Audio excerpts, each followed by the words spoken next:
Mr. Weed, Yes, what sir. do you think of the RNC changing the rules at the last minute and not seating Ron Paul's all of his delegates that were elected? Well, I think it's a mistake for them. I think it hurts them more than it hurts us. I mean, we're the future. We're the young people. We have overwhelmingly, our movement is supported by the youth of America. We have more Democrats and independents. Those are the people that a Republican Party would reach out to. We're the Hispanics. You know, they say they want to reach out to Hispanics. Well, we carried 53% of the Hispanic vote in Clark County. All the other candidates, 4 of them combined, took the rest of them. We have the Hispanic vote. You want the Hispanic vote? Just embrace some of our issues. But it's kind of stupid when you have won the nomination to hurt yourself with general election constituencies. You'd want to build with that. I mean, I've been a part of 7 presidential campaigns, and the ones who won were very generous and very inclusive of people. Especially in victory, you should be generous, not petty, not mean, not punishing. That's kind of stupid. So I guess a part of me is kind of happy. I liked, for example, the fact they did that yay and nay vote where they said the yays have it. I thought that was great. Even though we lost it, I thought it was great because the media was shocked. We've been trying to tell them this goes on at the caucus level, at the district conventions, at the state conventions. This is what we've experienced all the way, and they didn't know. So when they saw it themselves, they were a bit astonished. Some of them gasped. Well, that's how the party's being run. And now it'll be run by 10 fat men who will sit in a room. I say that joking, but I know all of them, and they are overweight. 10 fat men will sit in a room, and they'll pick who the delegates are. So what you're doing to your party is you're emasculating your party. You are destroying the infrastructure of your party. There's no sense of ownership. What you want to give people to win is a sense of ownership. So they want to go to a precinct caucus. They want to be part of it because they own it. They get to become voted a delegate to go to the district convention. And at the district convention, you want those people empowered, because to win the election, you're going to need people working at the state level like an army, taking orders, at the county level, taking orders, at the precinct level, taking orders. So when the only owners of the party are 10 men who will decide in the future who else they will allow into the party, if that's what you've got left, okay, these 10 men have got to go hand out leaflets all over the United States of America, put door hangers on the doorknob. You've destroyed your own army. It's kind of ridiculous. Being that Ron Paul has awakened millions of people to the message of liberty at a grassroots level, and they're taking action and getting involved, what do you think the strategy is going to be moving forward from here? Whose strategy? For who? The strategy of the liberty movement. I mean, do you think that we are going to be having people run third party? I mean, being that the RNC has now made it very, very hard for somebody that they haven't gotten behind, those 10 men in power. Yeah. How is it going to be moving forward for, say, a Rand Paul or a Justin Amash if, say, one of them were to run for president? The great thing about that is I don't have to decide, and I don't know, and neither does anybody else, because we're the liberty movement. The people decide, and if the people decide to get behind Rand Paul and push his candidacy, it'll happen, and we aren't going to stop it or force it or push it or say, oh, now you got to support this person or that person. I mean, we cherish people's liberty in our movement. We cherish their opinions, and that will evolve, and people will have to earn our vote, and our ideas will be constantly in movement on these issues and changing, and that we celebrate that. We want to get behind the Constitution. We want to free the marketplaces, let people make money without some oligarchy deciding who gets to have money and who doesn't, like the Middle Ages. You know, we want to return to what we once had and Jeffersonian principles. So I don't know where the movement's going. The movement will tell me where it's going, and I'm just going to race along with them and say, wait, I'm with you. So being that this is really developed from a grassroots thing, what is your take? I don't know if you saw the recent video where Peter Schiff was saying that Jesse Benton had told people that were speaking at the Paul Festival that they shouldn't attend saying that they were bad people and they were a fringe element. I mean, you had Chuck Baldwin, Gary Johnson, Stuart Rhodes, Lou Rockwell, Tom Woods all speaking there. Guys I don't really consider as a fringe element. What's your take on that? Yeah, I don't consider the fringe element to me is the Republican National Committee. I think they're the fringe element. I mean, I don't consider young people as fringe. They're the future. I don't consider Hispanics as fringe. They're the future. I don't consider independents as fringe. I respect independents. They kept their options, and I respect that. I identify with that. I think to just automatically, slavishly say I'm on the green team or the orange team, and I don't know about that. If the team I'm on moves, I'm going to stay with the principles I believe in. I'm not a Republican first. I'm an American first. I believe in free enterprise. I believe in these Jeffersonian principles. I believe. So, if the Republican Party embraces, I'm a Republican. If the Democrats embrace them, I'll be a Democrat. If the Libertarian embrace them, I'll be a Libertarian. I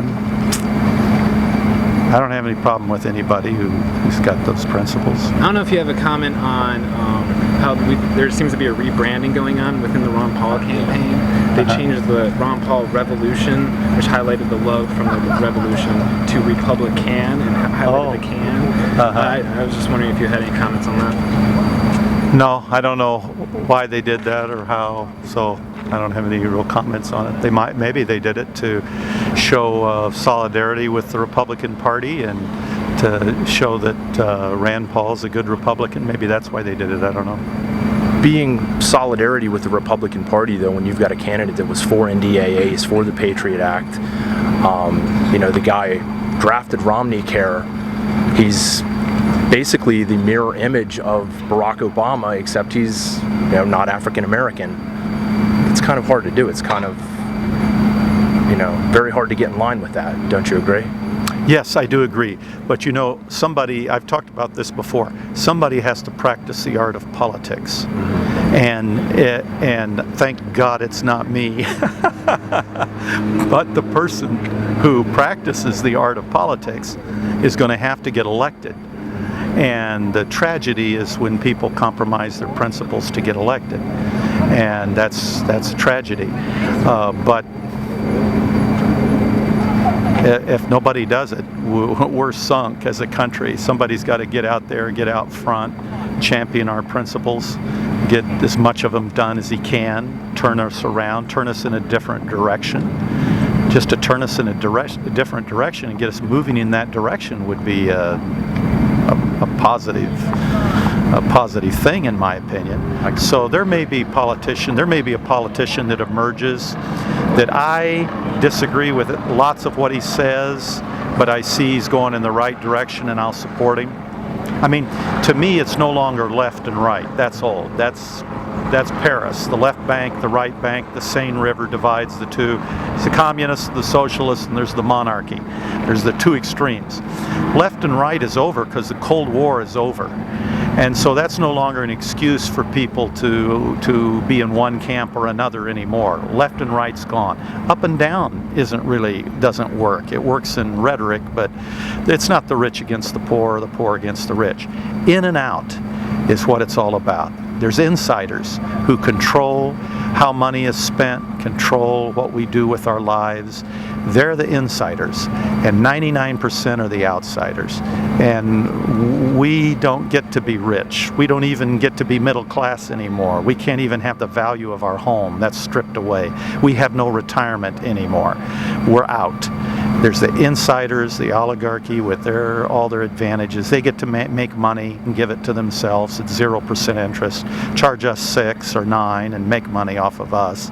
They get to load us down with regulations so we can't get our piece and can't start our companies and can't start our businesses. And so it's in and out. And that's what this fight's all about. And the insiders control what we hear and what we read and the media, and we got to do the best we can with the internet. hopefully moving forward we can change that with a little bit of truth.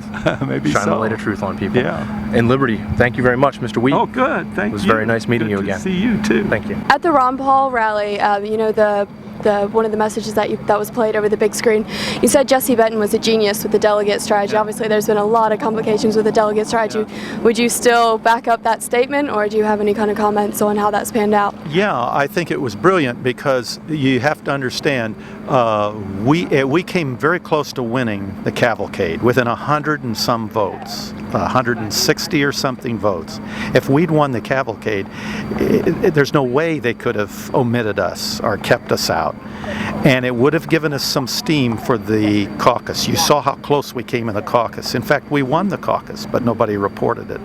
And if all of that had been brought together and we had won the Iowa caucus, and then come second in New Hampshire, maybe even closer, we would have been in play in South Carolina. We could have gotten to a brokered convention. We could have gotten our ideas before the masses. It didn't work. But they had this backup plan. And the reason I called it genius is because everybody now is criticizing in retrospect this delegate plan that they never suggested in the first place. So they didn't come up with it. It wasn't their idea. They hadn't thought of it. They didn't know how it would work. So whether you like Jesse or not, you got to credit him for coming up with a plan that ultimately didn't work, but it kept us in the game. And if they hadn't cheated us at many of these district conventions and these county conventions and these state conventions, we would and if Rick Santorum had not withdrawn, we would have had a brokered convention. That would have given our delegations enormous power. It would have given our message enormous power, even as it is. The platform has adopted the principle that you must declare war, Congress must declare war. It's adopted the principle that we should audit the Fed. It's adopted that we must keep the internet free. It's taken all of these platform ideas that I know you say don't amount to anything, but they do when there's an ideological war going on. We won those anyway. What would have happened if our delegate strategy would have worked? And it would have worked. We would have carried 11 states going into here, and that's why they cheated, because they had to stop it. And that's why they were even nervous here. They were here, they'd won it, and they still have to say the ayes have it. That lets you know how nervous they were. So we were a little closer than a lot of people think. So you may not like him, you may think he should have done one thing one way or different, but he was the guy that came up with this backup strategy for it, and that everybody now in retrospect says, well, why didn't you go here or turn left at that street instead of this street? So you got to give him credit for that. Yeah, My main question real fast was, why did he make that strategy known publicly?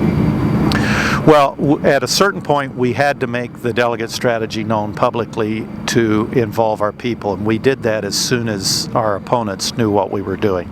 Once our opponents knew what we were doing, there was no reason to hide it from our own people, because it would empower our own people, it would help finance the campaign, the attorneys we needed to challenge. And one thing we couldn't talk about during the campaign was our legal strategy. We couldn't talk about it because our attorneys told us not to talk about it, and second, we didn't want to tip off the opposition. If you talk to anybody who's an attorney, a cousin, a nephew, a neighbor, anyone you know who's an attorney, and they're going to tell you, do not let the opposite side know what your complaint is and what the basis of your argument is, because they will build a defense against it.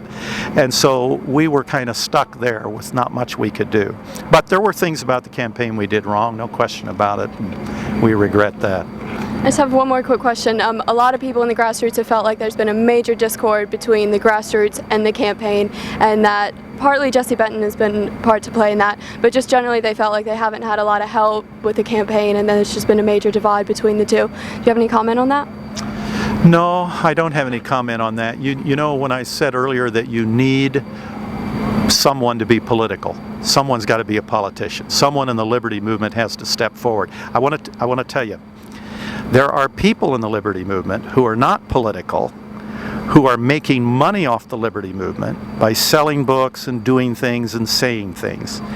They can afford to be very provocative, because the more provocative, the closer to the edge they are, the more money they make. Well, we need those people, but we also need some people where this isn't about making money. This is about winning.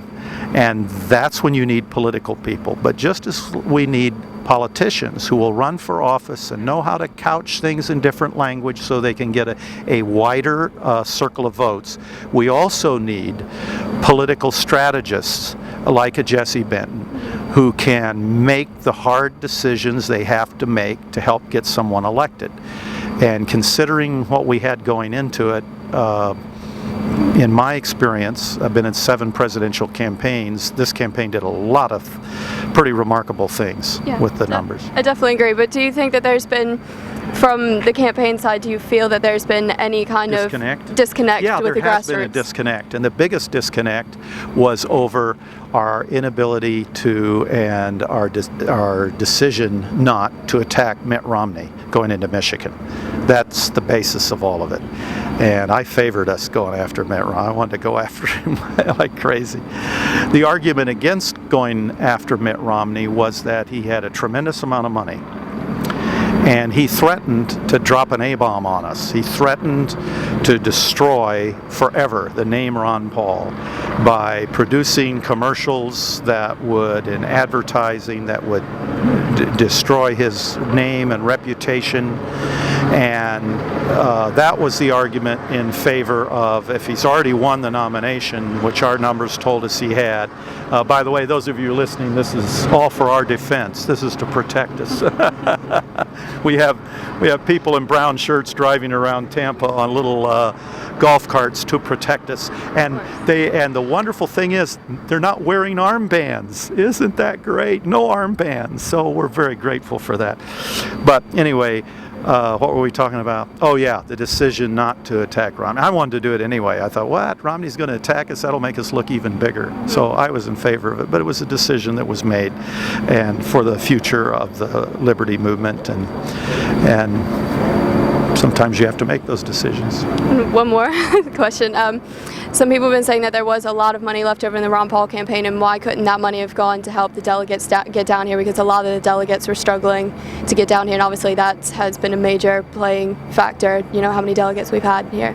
Well, I researched that, and maybe I was wrong, but I can only find a couple, 2 or 3, that weren't getting the funds fast enough. And one of those that I was emailing with, I said, I'll give you money myself if you need it to get down here. So I don't know, that's a perception that's out there, but I don't know if it's accurate, because we were giving money to them. And I know this, they don't have a lot of money, because I was in the green room with Congressman Paul when he was going to do his appearance on Fox TV, and I overheard him talking about how to get back to Houston, and they were saying, well, do we have enough money to do that, and can we do that? So I don't think they have a whole lot of money. It goes up very, very fast in a presidential campaign. You're up against people who can make money. Yeah, I know, of course. It's us poor people who have to support this campaign. Of course, so, I'm just saying, you know, there's been so much with the grassroots, and that definitely helps clear up, you know, just to get some feedback from the campaign as always. And so, you know, it's really nice to hear. Yeah, if they wanted to make money, they'd do it differently than they're doing it. What do you think of the article on Lew Rockwell today, where Ron Paul was stopped on his way home? Lew Rockwell had written on there that he was stopped and that the TSA was trying to search him and Carol Paul as they were entering a private plane, and were hassling the two of them. What do you think of that? I don't know. I didn't see that. I think it's all very, very comical, though. It's funny. I guess people are too young to understand what fascist governments are like, what they do. People say, well, I'm innocent. I didn't do anything wrong. It just protects me. Well, so what? Jesus was innocent. Gandhi was innocent. Your innocence doesn't have anything to do with this. Well, I don't have anything to hide. So you mean you think Thomas Jefferson had something to hide? You think Benjamin Franklin had something to hide? You think the Bill of Rights and all these things were devised so they could protect this criminal class of George Washington and Hamilton and all these people? They're all criminals, and they passed these things so that they could have things to hide. died. No, the Bill of Rights and the Constitution, this evolved from centuries. There's how many hundreds and thousands of people were thrown in a dank, dark prison and starved to death there, or starved to death in a cage. You can go to Europe and look at the cages where they hung up people and starved them to death. How many people had to die to get these rights to defend us? And Cardinal Richelieu said, "Give me 8 lines written by any man, and I can have him tried as a criminal." This is the power of the state. He could take 8 lines, look him over, and he's a good prosecutor, can put this guy, can have this guy hung for crimes, because that's how vulnerable we are before the state. And that's why we have the Bill of Rights, and that's why it's not to protect Thomas Jefferson from his crimes. It's because Thomas Jefferson knew that once you give up these rights, even to protect the innocent, it won't be long till the innocent becomes a target. And the fact that young people are rediscovering this is just wonderful. I wish I could live long enough to be around to see it all change, but I'm afraid it may get worse before it gets better. Well, hopefully you'll be there to see it change. Oh, that'd be great. This was good. Thank you. Thank you, You're sir. welcome. Thank you for what you're doing. Thank you. There's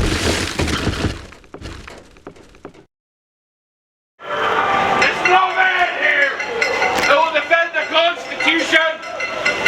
No man here will defend the Constitution. I am fucking scared shitless. Be engaged in a process that changes the world at a minimum, and that's the passion. The passion is to live life to its fullest every single day.